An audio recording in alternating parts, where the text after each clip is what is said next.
आज के इस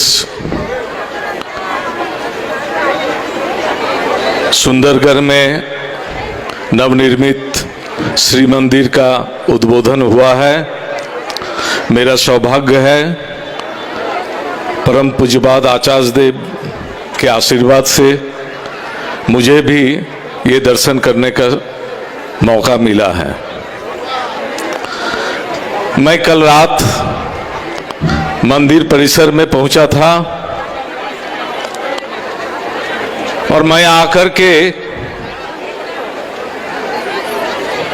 वहां मुग्ध हो गया, अभिभूत हो गया। मंदिर, उसके आसपास का स्पंदन, वाइब्रेशन, और ये सोच रहा था कि ये जो इतना कर्म कांड के माध्यम से ये रूप लिया है, इसके पीछे कितने गुरु भाइयों का, कितने लोगों का लव ऑफरिंग से ये संभव हो पाया है। मंदिर लेकिन ईंट पत्थर सीमेंट का नहीं होता है। युग पुरुषोत्तम का मंदिर जब होता है वो मंदिर प्रेम का होता है। अब प्रेम का क्रिया ही प्रेम को पैदा करता है। हर आदमी अपने व्यक्तिगत जीवन में अपने स्वार्थ, अपने इंटरेस्ट, अपनी वृत्ति प्रवृत्ति को पूर्ण करने के संसाधन में से ठाकुर जी के लिए कुछ निकाल के दिए हैं और वो सबसे मिलाकर के इस मंदिर का निर्माण हुआ है। मैं बोल रहा हूं वो प्रत्येक आदमी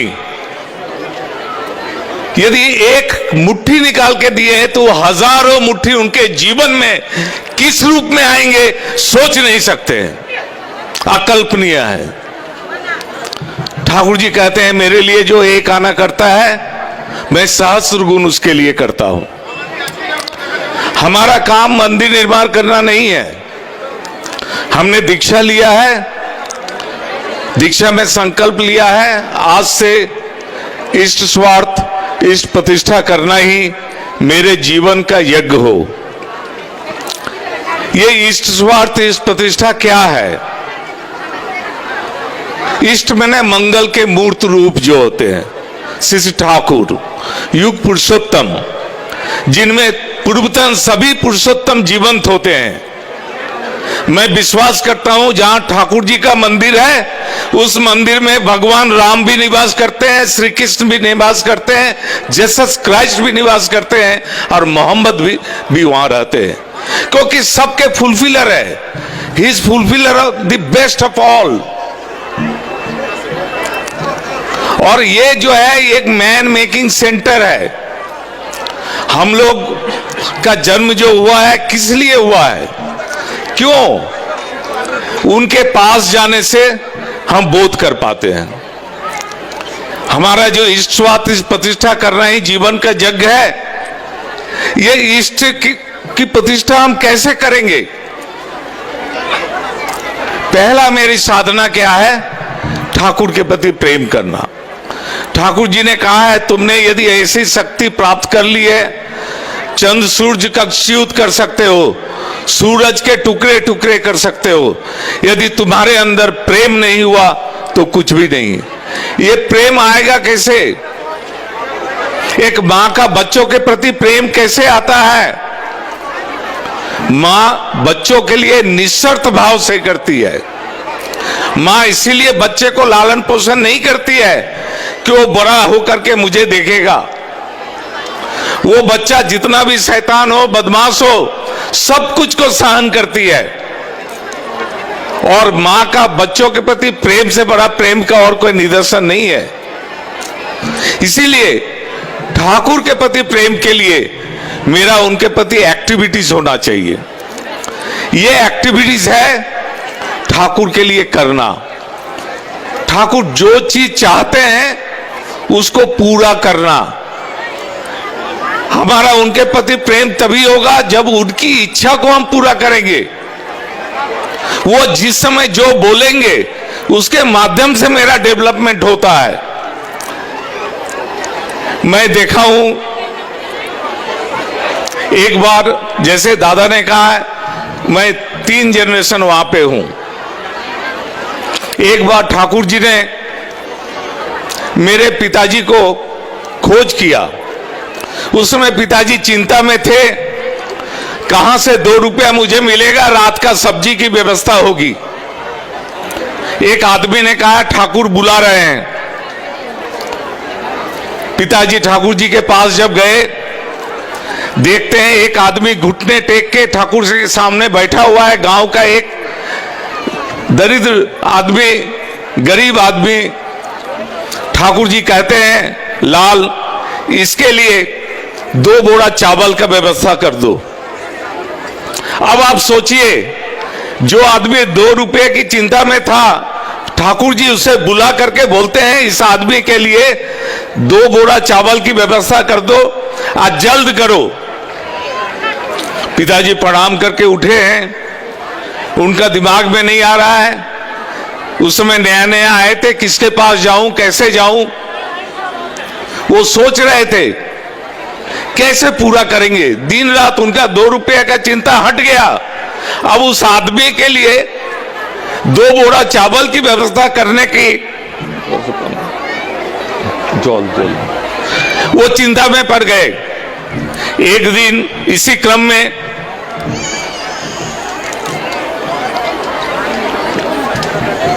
ठाकुर जी के पास बैठे हैं, एक चावल का मिल का मालिक ठाकुर जी के पास आया हुआ है।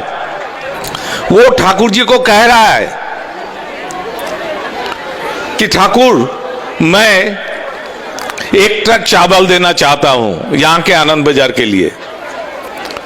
ठाकुर जी मुंह घुमा ले रहे हैं, मुंह फेर ले रहे हैं। मेरे पिताजी ये सोच रहे थे, इस आदमी को बोलने से 2 क्या 100 बोरा दे रहा है, दे देगा। मेरे जैसा अक्षम आदमी को ठाकुर ने क्यों मांगा? इतना सोचना ही था कि ठाकुर जी बुलाते हैं, लाल इधर सुनो। नजदीक में गए, ठाकुर जी बोलते हैं, कोई टीचर यदि किसी स्टूडेंट को हिसाब सॉल्व करने दे और टीचर ही उसको सॉल्व कर दे, तो स्टूडेंट का कोई फायदा होगा? पिताजी समझ गए कि ठाकुर ने उनकी मन की बात को समझ लिया है। नहीं ठाकुर, मैं ही व्यवस्था करूंगा। और फिर वो लग गए और व्यवस्था भी हो गई। कहने की बात है, ठाकुर जी ने बोले हैं, अभाव मारे जखुन छो जा पारिस दीबी पाबी जो। जब तुम्हारे जीवन में अभाव आएगा, तुम लोगों के लिए करने लगो, इससे तुम्हारे अंदर योग्यता आएगी, श्रमशीलता बढ़ेगी, अर्जन पटुता बढ़ेगी। तो ठाकुर जी जो जो बात बोले हैं उसका इंप्लीमेंटेशन करने का दिन आ गया है। हम लोग बहुत ठाकुर जी के दिव्य कहानी सुने हैं, आचार्य देव के दिव्य कहानी सुनते हैं, परम पूज्यपाद श्री बौरदा का, परम पूज्यपाद श्री दादा का सुनते हैं। अब कुछ करने का समय आया है। अब ऐसा समय है, जिस तरह की एक बार श्री ठाकुर से माया मासी मां पूछी कि आप जो इतने हजारों बानी दिए हैं, किसके लिए बानी दिए हैं, इसको कौन पूरा करेगा? सब लोगों से ठाकुर पूछ रहे हैं। कोई कह रहा था, हम आदमी लोग के लिए दिए हैं, पूरा मानव समुदाय के लिए दिए हैं, पूरा दुनिया के लिए दिए हैं। ठाकुर खुश नहीं हो रहे थे। श्री बौरदा जब उधर आए तो श्री बौरदा से ठाकुर जी ने पूछा, ये जो मैं हजारों हजार बानी दे रहा हूं, किसके लिए है? इसको कौन रूपायित करेगा, मेटलाइज कौन करेगा? बौरदा कहते हैं, ठाकुर मैं मेटलाइज करूंगा। यदि मैं सही से श्री बौरदा को मानता हूं तो मेरे जीवन में भी ये होना चाहिए। ये जो ठाकुर जी बोले हैं, अभाव मारे जोखुन छो जा पारिस दीबी पाबी जो, मैं मेटलाइज करूंगा। ये जो ठाकुर जी बोले हैं, मानुष आपन टाका पर जो तो पारिस मानुष धर, मैं मेटलाइज करूंगा। ये जो ठाकुर जी बोले हैं, एक आदमी के लिए एक साम्राज्य त्याग कर सकता हूं, तो कम से कम मैं एक आदमी के लिए घंटों उसके पीछे उसको नर्चर करता रहूंगा। ये जो डीपी वर्क्स की बात बोली जाती है, ये डीपी वर्क्स क्या है? इसके माध्यम से मेरा बनना भी होगा। जब किसी को हम बोलने जाएंगे तुम सिगरेट मत पियो, तो मुझे पहले छोड़ के बोलना पड़ेगा। यदि मैं किसी को बोलने जा रहा हूं नाम ध्यान करो, तो मेरा मन वो बात सुन रहा है, मुझे भी नाम ध्यान करना होगा। ये मैन मेकिंग एक बहुत बड़ा प्लेटफॉर्म है डीपी वर्क्स। एक एक आदमी को हम हर दिन ये सोचना होगा आज फलाना आदमी के यहां जाएंगे, उसके पहले मुझे अपने को चार्म करना होगा, चार्ज करना होगा। Charm yourself if you want to charm everyone. और डीपी वर्क्स का मां लोगों का दायित्व ज्यादा है। मां लोग जो बेस, जो पारिवारिक जीवन का बेस तैयार करती है, मां का दायित्व होता है वो अपने पति को इष्ट के तरफ ठेले। मां का दायित्व होता है बच्चों को इष्टमुखी बनाए। ये मां लोग जब ग्रुप होकर के जाएगी किसी घर में, उससे वार्तालाप करेगी। हम लोग सीधे बोलते हैं, नाम ध्यान करते हैं, इष्टभीति करते हैं, ऐसे नहीं। उसका अंतरंग रूप से उसके साथ मिलना होगा। एक नजर उसके घर में देख लेना है ठाकुर जी को कैसे रखता है। बहुत सारे देवी देवताओं के बीच में ठाकुर को रखा है क्या? तब उसको अलग से कैसे रखना होगा बाद में आके समझाना है। उसका सुख दुख दर्द की बात सुनना होगा। ठाकुर जी कहते हैं दयाल बोल करके कोई जब आर्तनाद करता है तो आकाश के दयाल को, फोटो के दयाल को नहीं पुकारता है, वो तुम्हारे अंदर जो दयाल स्थित है उनको वो पुकारता है। इसलिए उसके सुख दुख का साथी बनना होगा।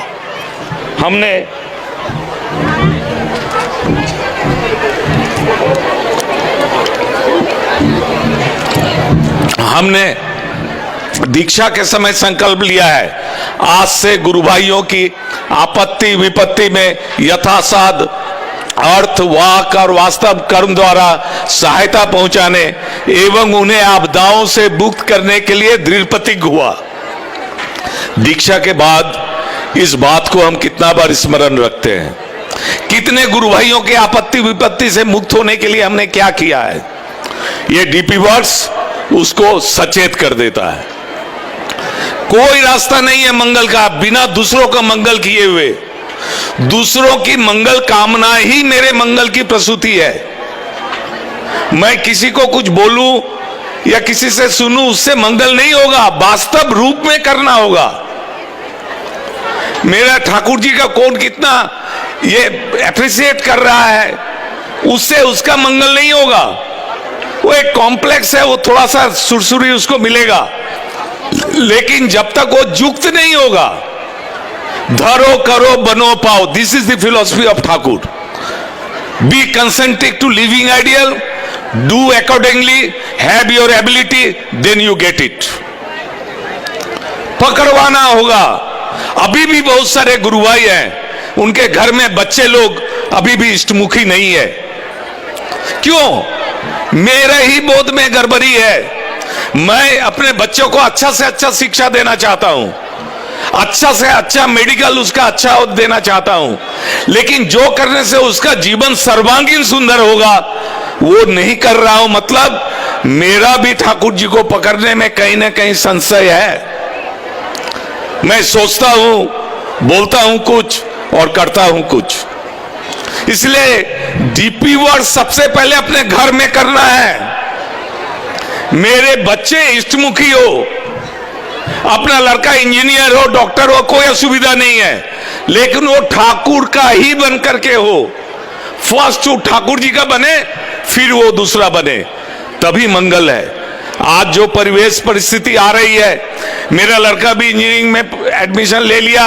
मैं उसे बोला मैं नहीं कभी चाहता तुम इंजीनियर डॉक्टर बनो, तुम ईस्ट को लेकर के 4th जनरेशन चलोगे, और उसको मैं उत्सव में खड़ा कर दिया, जाओ ठाकुर जी का बात बोलो, और वो ठाकुर जी का बात बोलो। हर आदमी को अपने बच्चे बच्चियों को इस तरह से प्रेरित करना होगा कि एक आदमी डीपी वर्क्स में कि घर के जो एक हेड आदमी ही नहीं जाएंगे, बच्चे जाएंगे, मां जाएंगे, सब लोग मिलके जाएंगे। अरे this is the ultimate source of being and becoming. हम लोगों का दायित्व बहुत है। हम लोग मंदिर में कुछ देर के लिए मुग्ध हो गए, ठाकुरबाड़ी गए कुछ देर के लिए मुग्ध हो गए, उत्सव में गए कुछ देर के लिए मुग्ध हो गए, ऐसी बात नहीं है। पूरा समाज, पूरा मानव समुदाय हम लोगों के ऊपर डिपेंडेंट है, क्योंकि Shri Thakur is the fulfiller the best of each and every individual of this universe. इसको रियलाइज करना होगा हमको, और इस रियलाइजेशन के लिए उन्होंने जो जैसा बोला है, यजन याजन इष्टविति सुस्तेनी सदाचार, इक्विप्ड होना होगा। आप लोग देखें कोरोना काल में कैसा दिन बीता है। आज से 100 साल पहले ठाकुर जी बोले, नाक झाड़ कर न धोए हाथ, बक्ष व्याधि का हो उत्पात। नाक मुख में उंगली दिए तत्क्षण उसे धोना ही है, नहीं तो मनुष्य को कुटिल रोग के हाथ न सोना ही है। उसी समय बोल गए बक्ष व्याधि। ये कोरोना क्या है? यदि ठाकुर जी के इन वाणियों को हर घर में हम पहुंचाए हुए रहते तो कितने लोग ये जो इन्फेक्शन हुआ उससे बच सकते थे।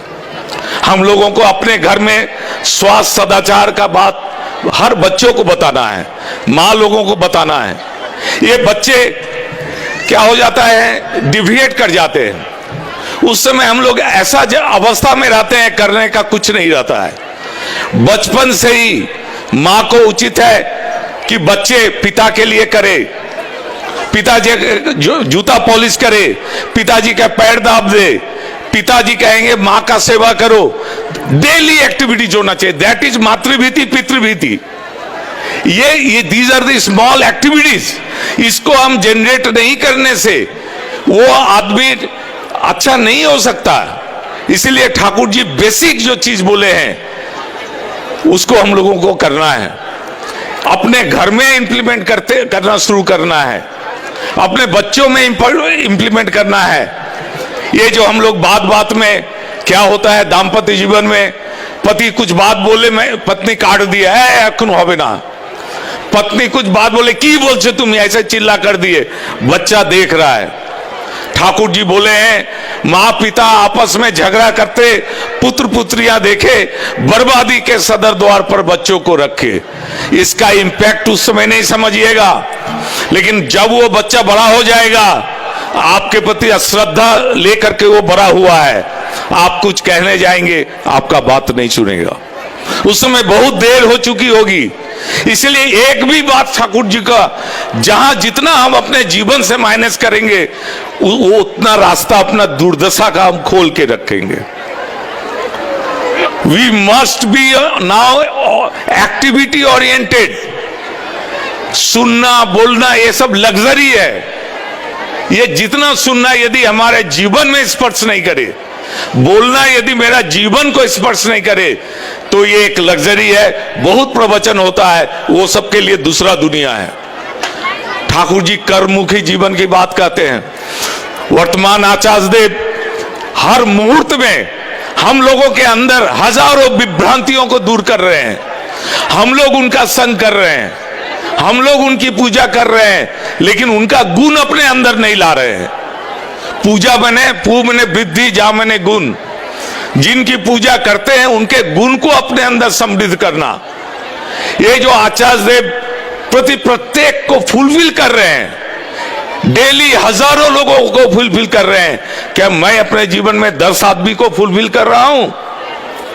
मेरा उनका संग करना, दर्शन करने का कोई अधिकार नहीं है। मुझे भी दूसरे के सफरिंग्स में आगे बढ़ना होगा। इस तरह से यदि हम चलते हैं, देखिएगा परिवार कितना सुंदर होगा, परिवेश कितना सुंदर होगा।